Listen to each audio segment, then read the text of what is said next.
Hello friends, welcome to my channel heaven of spices ಮಸಾಲೆಗಳ ಸ್ವರ್ಗ. ಇವತ್ತು ಡೆಲ್ಲಿ ಸ್ಟ್ರೀಟ್ ಫುಡ್ ಆಗಿರೋಂಥ ರಾಮ್ ಲಡ್ಡು ಮಾಡೋಣ.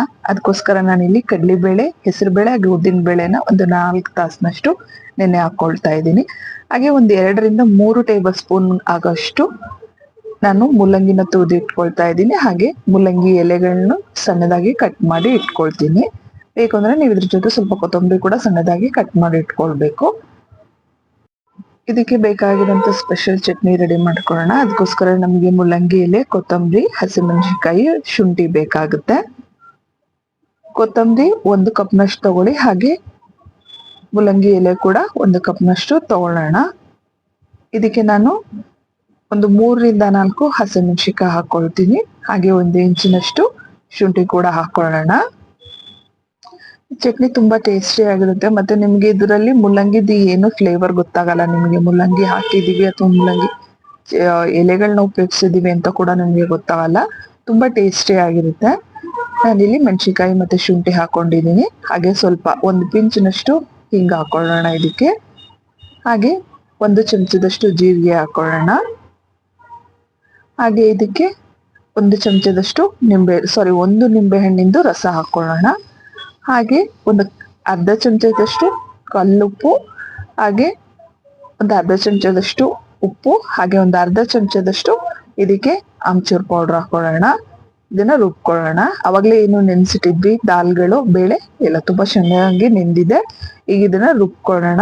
ತುಂಬಾ ಫೈನ್ ಪೇಸ್ಟ್ ಆಗೋದು ಬೇಡ, ಹಾಗೆ ತುಂಬಾ ತರಿ ಆಗಿರೋದು ಬೇಡ. ಆ ರೀತಿ ರುಬ್ಕೊಳ್ಳಿ. ಹಾಗೆ ಇದಕ್ಕೆ ನೀರನ್ನ ಜಾಸ್ತಿ ಹಾಕ್ಬೇಡಿ, ಇಷ್ಟೇ ರುಬ್ಕೊಳ್ಳಿ. ಅಕಸ್ಮಾತ್ ಏನಾದ್ರು ಗ್ರೈಂಡ್ ಆಗ್ತಾ ಇಲ್ಲ ಅಂದ್ರೆ ಮಾತ್ರ ಸ್ವಲ್ಪ ಒಂದು 2 ಸ್ಪೂನ್ ಅಷ್ಟು ನೀರ್ ಹಾಕಿ ರುಬ್ಕೊಂಡು ರೆಡಿ ಮಾಡ್ಕೊಳ್ಳೋಣ. ನೋಡಿ, ಪೇಸ್ಟ್ ಮಾಡ್ಕೊಂಡಾಗಿದೆ. ಈಗ ಇದನ್ನ ಒಂದು ಬೌಲಿಗೆ ಟ್ರಾನ್ಸ್ಫರ್ ಮಾಡ್ಕೊಳ್ಳೋಣ. ಈ ಬ್ಯಾಟರ್ನ ನೀವು ತುಂಬಾ ಚೆನ್ನಾಗಿ ಬೀಟ್ ಮಾಡ್ಕೊಳ್ಬೇಕು. ಸೈಜ್ ಅಲ್ಲಿ ಜಾಸ್ತಿ ಆಗ್ಬೇಕು, ಮತ್ತೆ ಕಲರ್ ಚೇಂಜ್ ಆಗ್ಬೇಕು. ಅಲ್ಲಿವರೆಗೂ ಚೆನ್ನಾಗಿ ಬೀಟ್ ಮಾಡ್ಕೊಳ್ಬೇಕು. ನೋಡಿ, ನಿಮ್ ಚಟ್ನಿ ಕೂಡ ರೆಡಿ ಆಗಿದೆ. ಇದನ್ನ ಒಂದು ಬೌಲಿಗೆ ತೆಗೆದಿಟ್ಕೊಳ್ಳೋಣ. ಜೊತೆಗೆ ನಾವೇನು ಹಿಟ್ಟನ್ನ ಬೀಟ್ ಮಾಡ್ಕೊಳ್ತಾ ಇದ್ವಿ ಅದು ಕೂಡ ರೆಡಿ ಆಗಿದೆ. ನೋಡಿ, ಒಂದು 6 ರಿಂದ 7 ನಿಮಿಷ, ನೀವು 10 ನಿಮಿಷ ಮಾಡಿದ್ರೆ ಇನ್ನೂ ಒಳ್ಳೇದೆ. ಅಟ್ಲೀಸ್ಟ್ ಒಂದು 6 ರಿಂದ 7 ನಿಮಿಷದವರೆಗೂ ಬೀಟ್ ಮಾಡ್ಕೊಳ್ಳಿ. ನೋಡಿ, ನೀರಿಗೆ ಹಾಕಿದ್ರೆ ನಿಮ್ ಹಿಟ್ಟು ಮೇಲೆ ತೇಲ್ಬೇಕು, ಮುಳುಗಬಾರ್ದು, ತಳಕೋಕ್ ಕೂರ್ಬಾರ್ದು. ಅಲ್ಲಿಗೆ ನಿಮ್ ಹಿಟ್ಟು ರೆಡಿ ಆಗಿದೆ ಅಂತೆ. ಅಲ್ಲಿವರೆಗೂ ನೀವು ಇದನ್ನ ಬೀಟ್ ಮಾಡ್ಕೊಳ್ಬೇಕು. ನೋಡಿ, ಕಲರು ಚೇಂಜ್ ಆಗಿದೆ. ಅವಾಗಲೇ ಸ್ವಲ್ಪ ಆಯ್ತು. ಈಗ ಕ್ವಾಂಟಿಟಿಯಲ್ಲೂ ಇನ್ಕ್ರೀಸ್ ಆಗಿದೆ. ಈಗ ಇದಕ್ಕೆ ಏನು ಸ್ಪೆಷಲ್ ಚಟ್ನಿ ಮಾಡ್ಕೊಂಡಿದ್ವಲ್ಲ, ಅದು 1 ಚಮಚದಷ್ಟು, 1 ಟೇಬಲ್ ಸ್ಪೂನ್ ಅಷ್ಟು ಹಾಕೊಳ್ಳೋಣ. ಅದಕ್ಕೆ ರುಚಿಗೆ ತಕ್ಕಷ್ಟು ಉಪ್ಪು, ಹಾಗೆ 1 ಪಿಂಚ್ನಷ್ಟು ಹಿಂಗ್ ಹಾಕೊಳ್ಳೋಣ. ನೀವು ಬೇಕು ಅಂದ್ರೆ 1 ಚಮಚದಷ್ಟು ಜೀರಿಗೆ ಕೂಡ ಹಾಕೊಳ್ಬಹುದು, ಅದು ಆಪ್ಷನಲ್. ಹಾಕೊಂಡು ಚೆನ್ನಾಗಿ ಮಿಕ್ಸ್ ಮಾಡ್ಕೊಳ್ಳೋಣ. ನಾನು ಇದಕ್ಕೆ ಸೋಡಾ ಯೂಸ್ ಮಾಡಿಲ್ಲ. ನೀವು ಬೇಕು ಅಂದ್ರೆ 1 ಪಿಂಚ್ ಸೋಡಾ ಕೂಡ ಹಾಕೊಳ್ಬಹುದು. ಈಗ ಇದನ್ನ ಫ್ರೈ ಮಾಡ್ಕೊಳ್ಳೋಣ.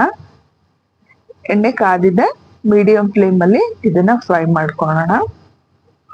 ತುಂಬಾ ಚೆನ್ನಾಗಿರುತ್ತೆ. ಬಿಸಿಯಾಗಿ ತಿಂದ್ರೆ ಆದಷ್ಟು ಬಿಸಿಯಾಗಿನೇ ಸರ್ವ್ ಮಾಡಿ, ತುಂಬಾ ಚೆನ್ನಾಗಿರುತ್ತೆ. ನೋಡಿ, ಕಲರ್ ಚೇಂಜ್ ಆಗೋವರೆಗೂ ಸಣ್ಣ ಉರಿಯಲ್ಲಿ ತುಂಬಾ ಚೆನ್ನಾಗಿ ಇದನ್ನ ಫ್ರೈ ಮಾಡ್ಕೊಂಡು ರೆಡಿ ಮಾಡ್ಕೊಳ್ಳೋಣ. ಇದು ಎಣ್ಣೆ ರಿಮೂವ್ ಆಗ್ಲಿ ಅಂತ ಒಂದು ಕಿಚನ್ ಟವೆಲ್ ಮೇಲೆ ಹಾಕೊಳ್ಳೋಣ.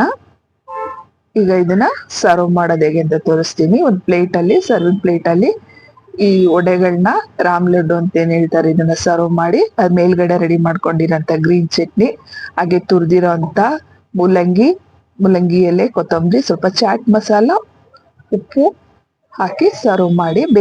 ನೀವು ಬೇಕು ಅಂದ್ರೆ ಇದ್ರ ಮೇಲೆ ಹುಣಸೆ ಹಣ್ಣಿಂದು ಚಟ್ನಿ ಏನ್ ಬರುತ್ತೆ ಅದು ಕೂಡ ಹಾಕ್ಬೋದು.